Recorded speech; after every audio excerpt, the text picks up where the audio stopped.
পুরুষ মানুষ মনে হয় এক ভয়ঙ্কর জিনিস দিয়ে তৈরি, এদেরকে বোঝা বড় দায়। প্রথমেই বলে রাখছি, সবাই এক না, যেমন ভালো খারাপ সবটা মিলিয়েই কিন্তু মানুষ। সেটা ছেলে হোক বা মেয়ে, তা যার যেমন চরিত্র, যাকে আল্লাহ যে চরিত্রের অধিকারী করে বানিয়েছেন। তো যেটা হয়েছে আসল বিষয়, অনেকদিন ধরে আপনারা জানতে চেয়েছিলেন যে আমার ননাসের হাজবেন্ড কি দ্বিতীয় বিয়ে করেছিল কিনা। আসলে এই বিষয় নিয়ে পরবর্তীতে আমি আর কোনো রকম ভিডিও দেইনি। যারা আমার রেগুলার দর্শক আছেন তারা জানেন যে কিছুদিন আগে হচ্ছে আমার ননাস মারা গিয়েছিল। এরপরে বলেছিলাম যে আমার ননাসের হাজবেন্ড হচ্ছে বাহির থেকে দেশে এসেছে বিয়ে করার জন্য।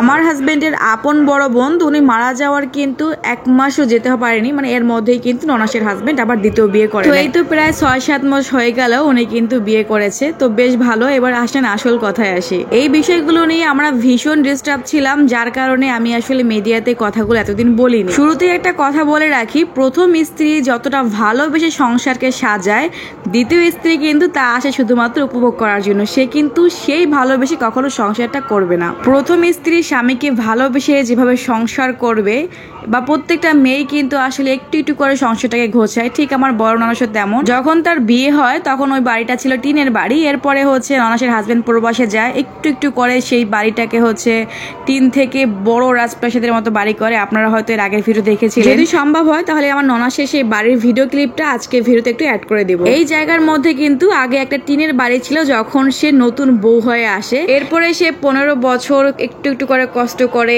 এই সংসারটাকে আরো সুন্দর করে সাজিয়েছে। টিনের ঘর থেকে বিশাল বড় বিল্ডিং তৈরি করেছে। বাড়িটা করার পরে আপু কিন্তু বেশি দিন বাঁচেনি, এরপরেই হচ্ছে গিয়ে মারা যায়। আর তারপরে উনি দ্বিতীয় বিয়ে করে। তো এখন হচ্ছে সেই বউ এসে এগুলো সব ভোগ করতেছে। কি আজব দুনিয়া, তাই না? ভাগ্যের কত নির্মম পরিহাস। ভাগ্যের কাছে আসলে আমরা সবাই হেরে যাই দিন শেষে। তো দ্বিতীয় বউ ভাই অনেক সময় ভাগ্য করে মানুষ পায়, কিন্তু বেশিরভাগই দ্বিতীয় বউগুলা খুব বেশি একটা ভালো পড়ে না। আর সেখানে যদি আগের ঘরে মানে প্রথম স্ত্রীর যদি সন্তান থাকে, তাহলে সেই সন্তানগুলো যে কতটা নির্মম কষ্ট পায় সেটা হয়তো আমার ভিউয়ার্স যাদের সৎ মা আছে তারাই ভালো জানবে। আমার ননাস যখন মারা যায় তখন তার ছোট মেয়ের বয়স হচ্ছে 2 থেকে 2.5 বছর, খুবই ছোট বাচ্চা। আর মারা যাওয়ার যে বললাম 1 মাসের মধ্যেই হচ্ছে ননাসের হাজবেন্ড দ্বিতীয় বিয়ে করে। তো দ্বিতীয় বউ হচ্ছে ননাসের সেই ছোট্ট মেয়েটাকে মায়ের ভালোবাসা পর্যন্ত দিতে পারেনি। বা আছে না যে ঠিক আছে মা নাই, মা মরা মেয়েটাকে একটু নিজের হাতে খাইয়ে দিই, তাও কিন্তু সে কখনো ভুলেও করেনি। ছোট মেয়েটা বুঝতো না যে এটার আসল মা নাকি সৎ মা। ও আসলে তার কাছে খাওয়ার জন্য বায়না করতো, মানে তার হাতে খাবার খাবে, কিন্তু ওই মহিলা বলতো যে ও খাবার খায় না, এই বলে মানে উঠে চলে যেত।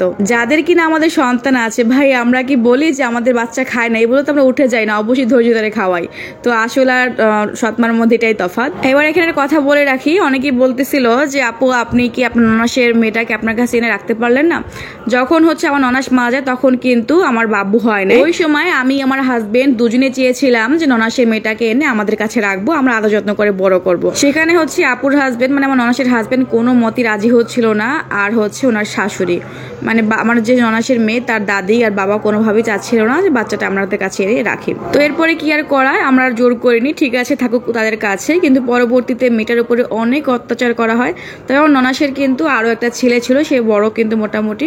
তো সে সব বুঝতো, সে আসলে এগুলো বলতো আমাদের কাছে, কিন্তু আমরা একদম নিরুপায় ছিলাম, কিছুই করার ছিল না। ননাসের হাজবেন্ডের হচ্ছে প্রচুর অর্থ সম্পদ আছে, যেগুলো হচ্ছে গিয়ে ভবিষ্যতে হচ্ছে এই ছেলেমেয়েরাই পাবে। তো জোর করে হচ্ছে ওদের বাবার কাছ থেকে আমরা আনিনি, এই কারণে পরবর্তীতে হচ্ছে ওরা এগুলো থেকে বঞ্চিত হবে। তো ননাসের হাজবেন্ডের কিন্তু প্রায় অনেকটাই বয়স হয়ে গিয়েছে। আর দ্বিতীয় যাকে বিয়ে করেছে সে মোটামুটি বলতে গেলে বয়স অনেকটাই কম, আর বেশ সুন্দরী দেখতে। এত কম বয়সী সুন্দরী মেয়ের জন্য ননাসের হাজবেন্ড একদম আসক্ত হয়ে যায় তার প্রতি। তো এরপরে যেটা হয়েছে আমরা কেউ জানি না, সবার অজান্তে কিন্তু তার নামে অনেক পরিমাণে সম্পত্তি লিখে দেয়। ওই যে বললাম হিসাব হচ্ছে সম্পত্তি আছে ননাসের হাজবেন্ডের নামে, তো সেখান থেকে কিন্তু অনেকটাই আবার তার নামে লিখে দেয়। শুধু তাই নয়, অনেক জায়গা আছে যেগুলো হচ্ছে ধান চাষ করা হতো, ওইসব জায়গা হচ্ছে বন্ধক দিয়ে 3-4 বছরের জন্য বন্ধক দিয়ে সেই টাকাও হচ্ছে ওই মহিলা নেয়। তারপরে হচ্ছে আমার ননাসের হাজবেন্ড প্রবাসে চলে যায়, উনি যেহেতু বাইরে থাকে। বাইরে চলে যাওয়ার পরে ওনার কাছে আবদার করে ওই মহিলাটা যেন ওনাকে হচ্ছে একটা বিজনেস ওপেন করে দেয়, সেটা হচ্ছে কাপড়ের বিজনেস করতে চায় উনি। তো সেভাবেই হচ্ছে প্রায় 10 থেকে 15 লাখ টাকা দিয়ে হচ্ছে শোরুম রেখে কাপড় উঠিয়ে দেয়। উনি আসছিল এর জন্যই যে বেটার তো অনেক অর্থ সম্পদ আছে, যাই হোক বিয়ে করে অনেক কিছু হাতিয়ে নেওয়া যাবে, ঠিক সেটাই পেরেছে। ওইখানে হচ্ছে যে বাড়িটা যেটা আপনারা দেখতে পেয়েছেন ভিডিওতে, ওটারও কিন্তু উনি দাবি করেছিল। ননাসের হাজবেন্ড প্রবাসে যাওয়ার আগে উনি এটা চায়, কিন্তু ননাসের হাজবেন্ড বলেছে এটা আমার ছেলের জন্য। এই জন্য হচ্ছে শুধুমাত্র বাড়িটা লিখে দেয়নি। তাও ভালো অন্তত এতটুকু হচ্ছে সুবিচার সে করতে পেরেছিল। বাচ্চাদের উপরে কিন্তু অনেক অত্যাচার করা হয়েছে, ননাসের বড় ছেলে তারপরে ছোট মেয়েটার উপরে অনেক কিছু করেছে ভাই। এসব হিস্ট্রি বলতে গেলে ভিডিও শেষ হয়ে যায়, বাট এই কথাগুলো বলা শেষ হবে না। তো 1 থেকে 1.5 মাস হয়েছে মহিলাটা কিন্তু অনেক কিছু নিয়েছে ননাসের হাজবেন্ডের থেকে নিয়ে, এখন টোটালি সে হচ্ছে আলাদা হয়ে গিয়েছে। একটা মজার বিষয় আপনাদেরকে বলি, ওনার যাওয়ার আগে একটাই কথা ছিল, ননাসের হাজবেন্ড সে প্রচুর পরিমাণে মহিলাটাকে ভালোবেসে ফেলে। উনি বলতেছিল প্লিজ আমাকে ছেড়ে যেও না। মহিলাটার কথা ছিল এটাই যে তুমি হচ্ছে কানে শুনতে পাও না। কি হাস্যকর বিষয় তাই না? ননাসের হাজবেন্ডের তো প্রায় অনেকটাই বয়স হয়ে গিয়েছে, আর মহিলার তো কম বয়সী, তো তাদের সম্পত্তি নেওয়ার তো নিয়ে গিয়েছে, আর বুড়ো সে থাকে কি করবে। কথাগুলো আসলে বলে আমার হাসি পায় এই কারণেই যে ওনার আসলে উচিত শিক্ষা হয়েছে। আপনাদের প্রশ্নের উত্তরটা দিয়ে দিলাম। আসলে এটা নিয়ে আমাকে এই কয়দিন অনেকে শুধু কমেন্টস করতেছিল, তো ভাবলাম কয়জনকে রিপ্লাই করবো, তার থেকে আজকে ফিরতে একটু বলে দেয়। কিন্তু বলতে বলতে দেখেন পুরো ভিডিওটাই কভার হয়ে গেল এই কথা নিয়ে। লাইফে টাকা ইনকাম করা অনেকটা গুরুত্বপূর্ণ, তবে আবার এই মহিলার মতো করে না, আসলে নিজের যোগ্যতায় করা উচিত। নিজের টাকায় আসলে নিজে যখন শখ পূরণ করবেন তখন সেটার জন্য আপনি গর্ব করে বলতে পারেন যেটা আমার পরিশ্রমের ফলাফল। আপুদের বলবো যারা কিনা গৃহিণী আছেন, ঘরে বসে থাকছেন, ঘর সংসার বাচ্চা সামলাচ্ছেন, তাদের জন্য কিন্তু খুবই সুন্দর একটা ওয়ে হচ্ছে টাকা ইনকাম করা, সেটা হচ্ছে ইউটিউব থেকে। এই যে আমাকে দেখেন, আমি কিন্তু প্রতি মাসে আলহামদুলিল্লাহ 1 লাখ টাকার উপরে ইনকাম করতেছি। অবশ্যই প্রথম দিকে এতটা ছিল না, এই প্রায় 4-5 মাস ধরে কিন্তু আমি ইনকামটা করছি। আমার ইউটিউব থেকে প্রথম মাসে ইনকাম ছিল 20,000 টাকার মতো, আর এরপরে হচ্ছে পেমেন্টটা আস্তে আস্তে বাড়ে। প্রথম মাসে ভাই কেউ 1-2 লাখ টাকা ইনকাম করে না, আপনি হচ্ছে প্রথমে 25,000 30,000 করে আস্তে আস্তে তারপর হচ্ছে টাকার অ্যামাউন্টটা বাড়বে। তো এইখানে হচ্ছে অনেকেই বলে যে আপু আসলে তুমি কোর্সে কি শিখাও, এখানে আমি বলে রাখি এখানে মূলত আপনারা হচ্ছে ইউটিউবে ভিডিও আপলোড দিয়ে টাকা ইনকাম করা যায়। তো সেটা হচ্ছে কিভাবে অনেকেই জানে না। এখানে আপনাকে অনেক নিয়ম থাকে যেগুলো মেনে কাজ করলে তবেই আপনাকে ইউটিউব টাকা দেবে।